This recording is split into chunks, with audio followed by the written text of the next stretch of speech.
Alright, well, I'm gonna make this quick because I'm already starting to get mosquito bites.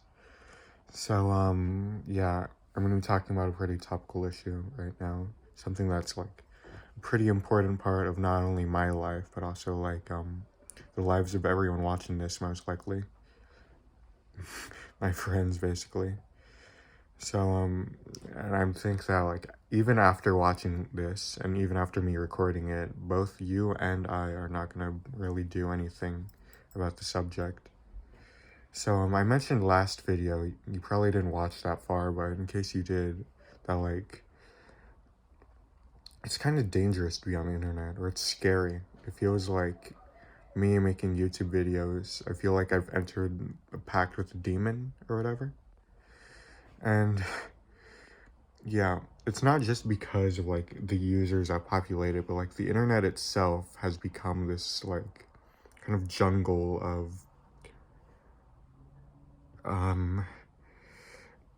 it's really harmful to the mind, I believe. I've been watching a lot of serial experiments Lain lately, and that might be a part of like why I'm decided to discuss these kinds of things. But it's, how do I describe it? It's sort of like a no man's land, basically. That like anonymity makes it so you can really just do anything with no repercussions. But at the same time, like, it's, internet isn't really a tool that people use. It's more like some kind of, it's not a tool. It's more like something dangerous that we found, like a monster that we're like extracting energy from.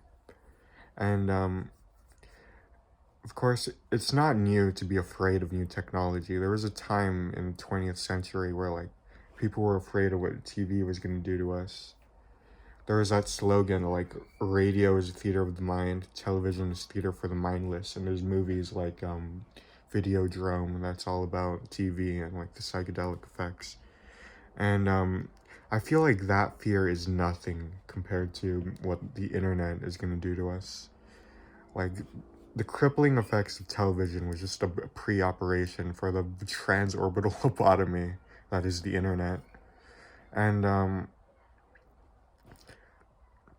but at the same time, I kind of miss that Wild West feel in the early 2000s. Of course, I wasn't alive to see it, but I could still feel the remnants of this, like, structureless society. And now I feel like it's become colonized. I feel like that's a good word to describe it, by the corporations, which they've realized the potential that internet can have, and they're not using it like to advance society and technology. They're using it as a way, this is kind of conspiracy theory like, for kind of to control us. Or if you don't like that, I feel like to keep us hooked on it's like they purposely drip feed us dopamine, and it's the same, it activates the same receptors in our head as an abusive relationship. So even if you want to quit, you can. You're just permanently hooked because, well, who knows? It might be different today. Who knows? Maybe someone will like my post. Maybe and the brain literally cannot tell an abusive relationship and like using TikTok apart. And like they really do buy into these like psychological theories and stuff, and they use it to just manipulate our most basic desires, and just to get us hooked onto it. For example, like the freaking operatic conditioning, the rewards and punishment systems, they use that. And they also like use our sense of belonging, our want to feel like we're part of a group.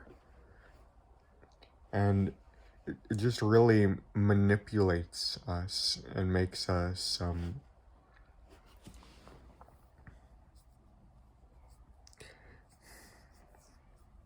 It's like a Clockwork Orange. We're being manipulated psychologically so that we can stay connected to these platforms and these websites so that they can not only get money from us, but also like alter our minds so that we will continue using the programs as well as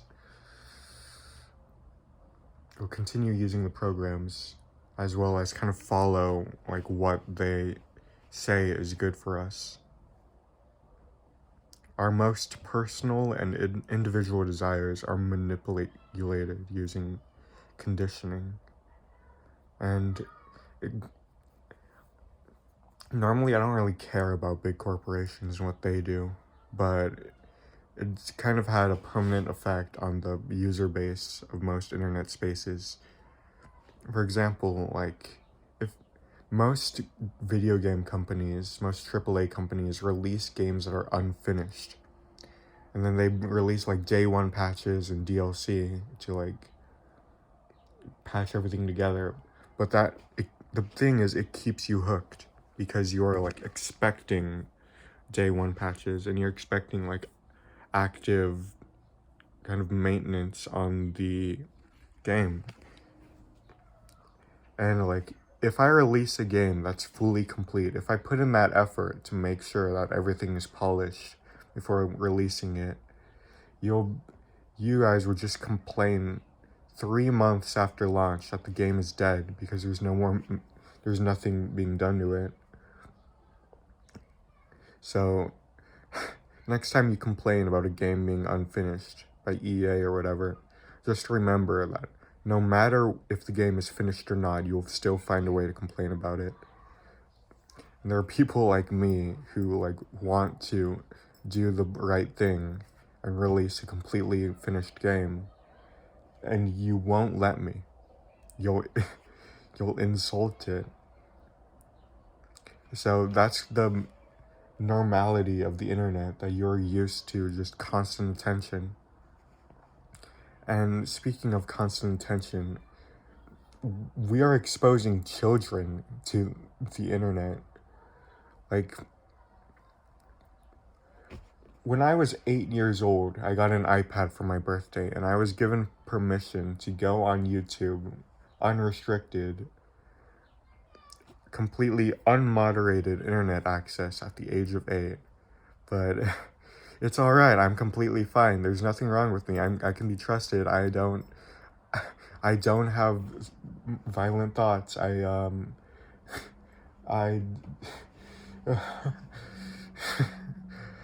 now it's scary what it's done to me, because I've reached the point where I can't even have conversations to an inanimate object. I'm getting nervous talking to the camera right now.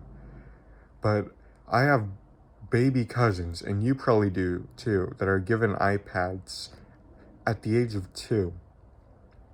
Like, this is a new norm for parents. Just give your child the iPad and you don't really have to do any parenting.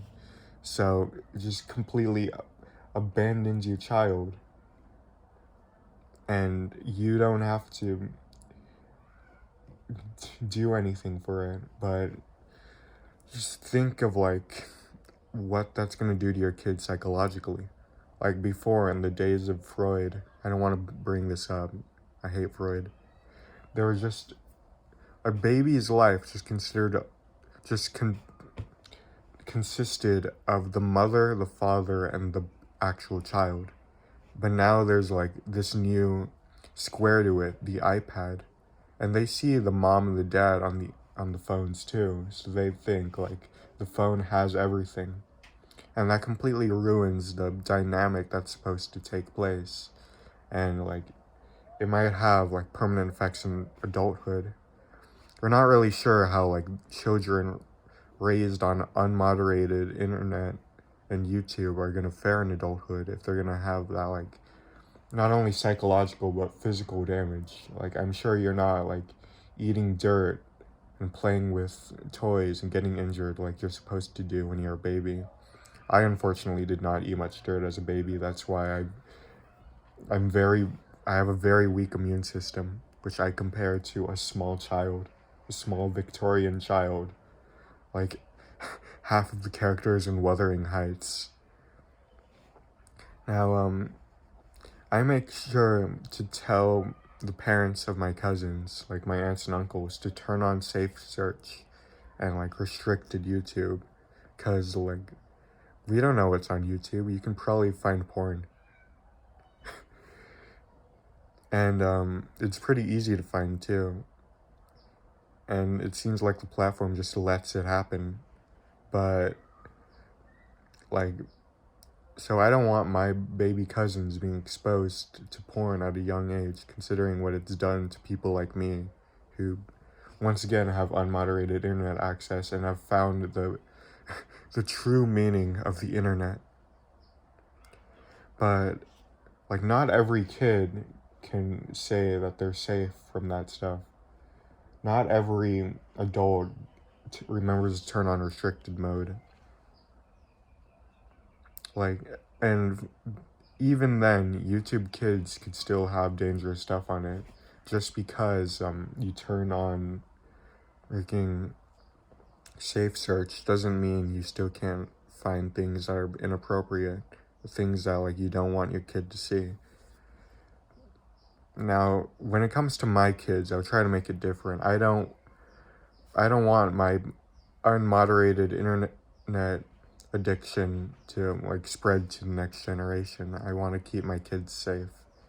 But like, I don't know how technology is going to be like, because there may be a point where like the internet just all encompasses everything in the world, and you have to be on the internet.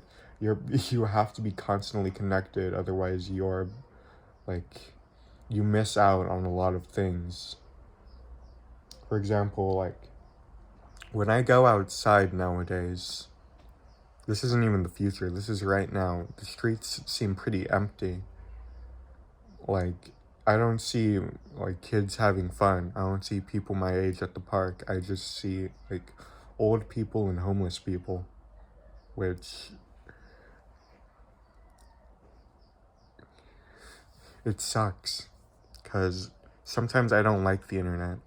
I try to have as little social media as possible, because like I don't use that social media for good. Like Reddit, Twitter, Instagram, I just use it all for porn. It's and even then, like,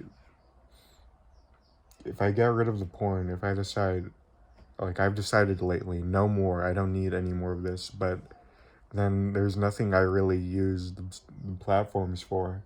Like, what do I use them to look at memes?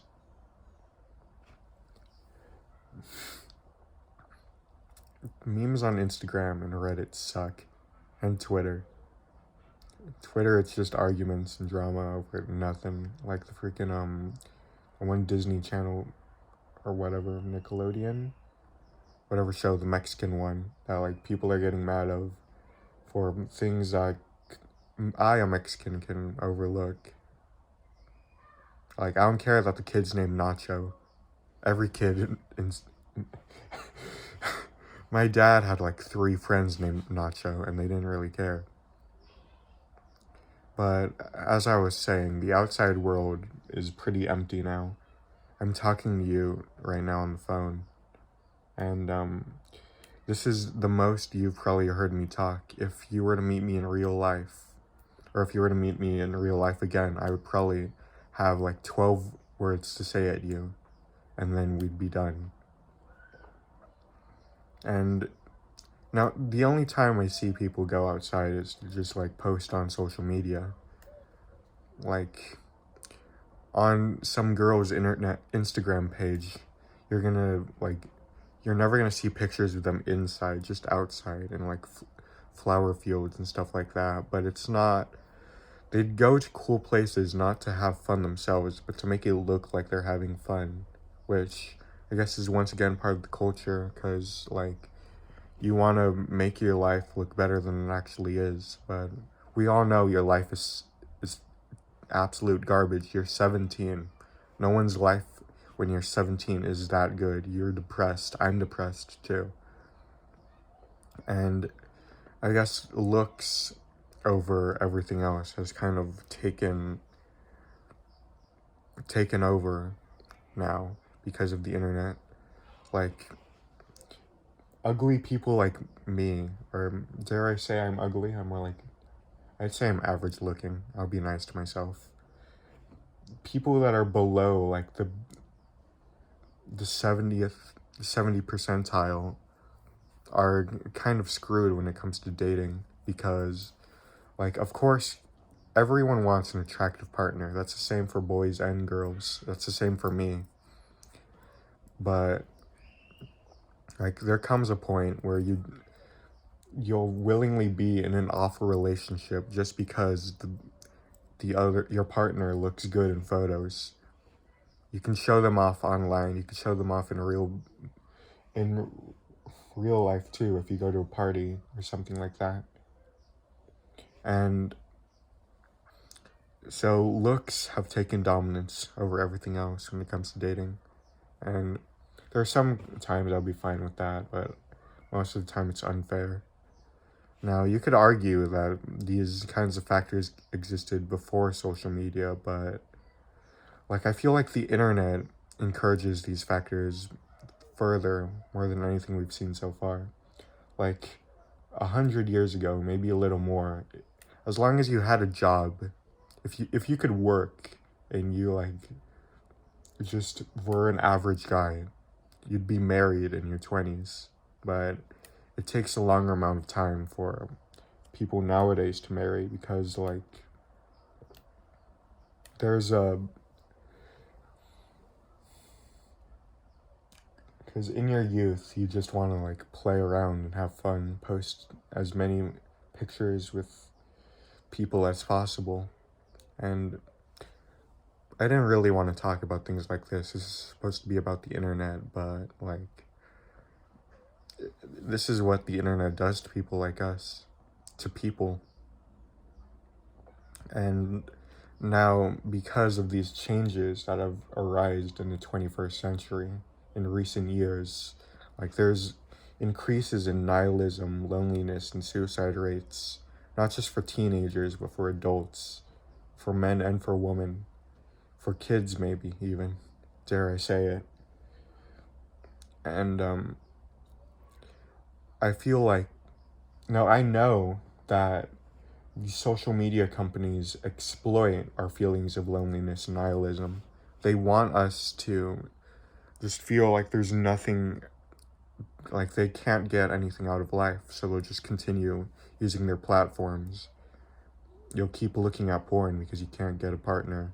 You'll keep browsing through social media because you want to feel like you're in those places, or you want to feel like you're hanging out with friends, but you can't. You'll keep playing video games because you want to feel active. You want to feel like you're performing something well. You want to feel like you have skills. And this has disastrous effects on our lives. And once again, these platforms want you to like stay the way you are, stay depressed, stay anxious and lonely and nihilistic. And it creates a feedback loop, which could lead to a lot of things. For example, like political radicalism.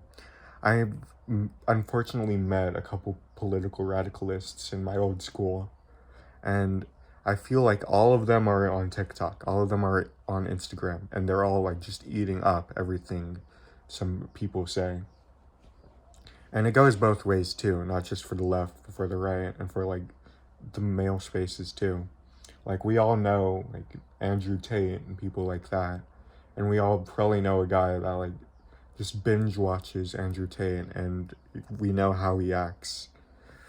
And website algorithms and auto recommend for you pages, things like that, want you to just be radicalized. And if you went outside, you would know that like, this isn't the way that things actually are. Like, politics are completely different in the real world. No one's gonna believe in things you are completely against. And Like, you're not going to get into an argument like you do with your shampoo bottles in real life, because no one is like that stubborn except for you. No one hates you except for yourself, so you just want to play the victim mindset and just get into fights with people who don't really do anything wrong. Like, you see the tiniest little issue, and it's like you pull out your 12 guns that you have in your back pocket that you keep there just for these kinds of situations that you usually only find on the internet, because like, they're not real.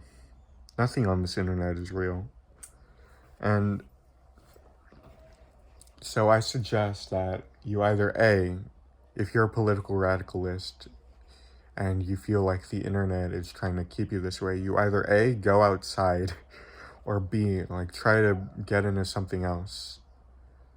Like, and it feels like your auto-recommended will recommend you things that align with your beliefs, so you'll just go deeper and deeper into the rabbit hole. And it not only happens to you, it happens to me too. Like, I try to form political opinions from all across the political spectrum. I want to be in the middle. I don't really want to side with anyone who I think is evil, but at the same time, like, everyone's evil if you think about it. So I try to watch everything just a little bit, just to collect my own ideas. But the YouTube recommended thinks it's right to recommend me videos from rightists who cite the Joe Rogan Experience as a valid source. And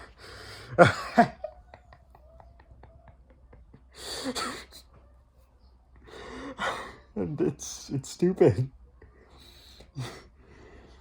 It's so dumb, because I'm an intellectual, okay?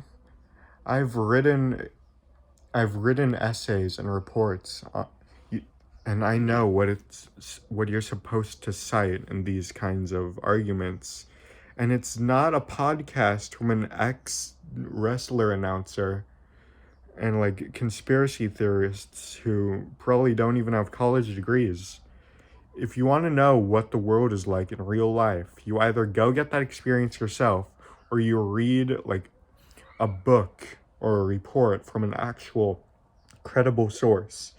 And if you are a politics YouTuber, which I'm okay if you are, you should probably cite those kinds of reports or books, and not a podcast from another guy who doesn't really know what he's talking about, because you don't know what you're talking about. And someone might cite you as a source for their argument, and like, it just creates this loop of misinformation, which once again social media tries to spread. They want to spread misinformation so that you get angry, so that you keep watching videos, so that you get into fights with strangers online, so you end up just spending more time on the platform anyways. And then you go outside for once in your life and someone does the tiniest thing that you disagree with, and you think it's right to pull out all the stops and just completely obliterate that person using your argument techniques from the internet, from watching Ben Shapiro. And I'm sorry for talking so much, but it feels like our critical thinking and our free thinking is at stake because of the internet. And it feels like none of your ideas, none of my ideas, none of the YouTubers' ideas, politics YouTubers who are making pseudo reports that I just talked about, really have any original. None of the ideas are original. We're all just copy and pasted from one person who like either actually knows what they're doing, or is just spreading misinformation, or is high. And we're just eating up these lies that we can't really cite. We're just eating up misinformation. And like, school has tried to teach me like how to spot misinformation, how to know if a source is credible. But not everyone in this world has gotten that luxury. Especially, like, most of the kids on TikTok are like 14 and under. Like, I received internet access when I was 8. Some people are receiving it when they're 2.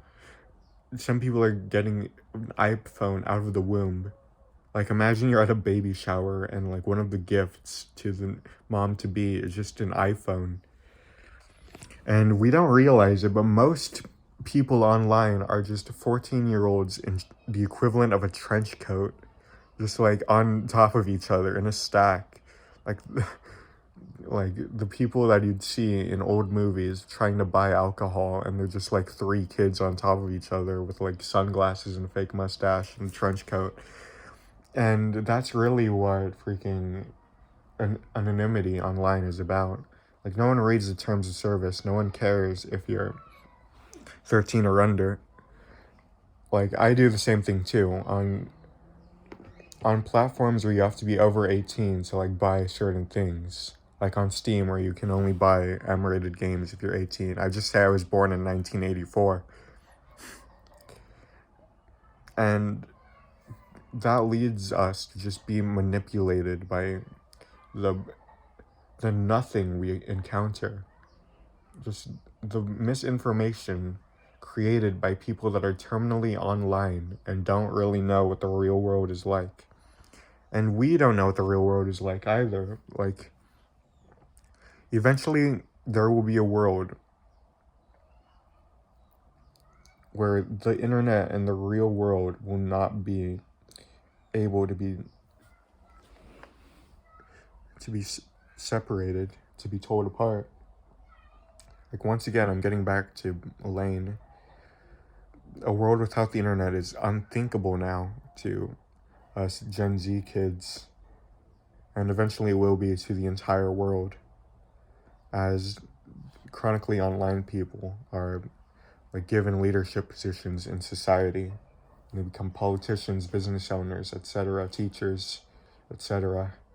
And they'll never know what the world is like without the internet and without misinformation, without dopamine, just without the abusive relationship that was social media. And it'll eventually become unthinkable. And there'll be a time where we can't tell the two apart. I'm kind of going in circles here. But yeah, there will be a day where the internet will become the real world, or it'll have adverse effects on real world relationships, social exchanges, jobs. Like, you're already being Googled by companies that want to hire you, and you're already getting your social media probed. And so that's why I'm afraid of like what the future's gonna have in store for us. So I'm a little bit technophobic. Like, I've deleted Instagram off my phone and Reddit because I know that it brings me more bad than good. Just porn and pictures of kids I hate. I don't want to see kids I hate having fun. I'm sorry if you hear a fire alarm in the background. And there was also kids playing outside in the pool. But, so therefore, there's no real reason for me to have it downloaded on my phone. So I deleted it. I deleted the app because I don't need it. I don't care. And the abusive relationship has finally been cut off. I'm finally free. But now without Instagram, I feel like an outsider. I feel separated from other people. If someone wants to send me crappy memes, or if they want to like set up an event or something like that, they can't do it over Instagram. You'd have to like text me, which I'm happy to give my phone number out, because at least texting feels like I am actually exchanging words instead of exchanging garbage information. So now I feel like separated from the know and out of the loop of real life. And but I decided I don't care. I don't give a damn. I'll stay an outsider. That's my image after all. I'm kind of disconnected from reality, and I'm living in my own kind of world, one that is neither internet nor real life. I like going outside because the internet nowadays sucks. We've exited the golden age and we might be entering a dark age as the companies are buying out our most commonly used methods of communication, and we're being colonized basically by big businesses that don't have our best interests at heart. They just want to milk us for our money and our time. And like, they don't care what adverse effects that might have on us. They don't care if that turns us into useless, like, zombie people. We're being tortured and abused by them for money, for our time, for retention rates. And now we're stuck. Now us, the ordinary users of the internet, have to watch as our freedoms are taken away more and more, as the internet like seeps into the real world and begins to take away our freedoms, as it turns out that money truly can buy everything.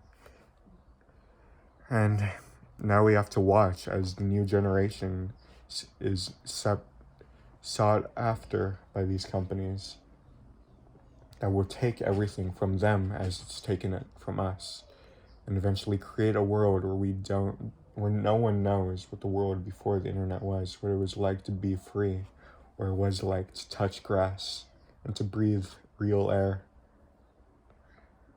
Now, so where do we go from here? Where do us, in 2023, before we're being swept away by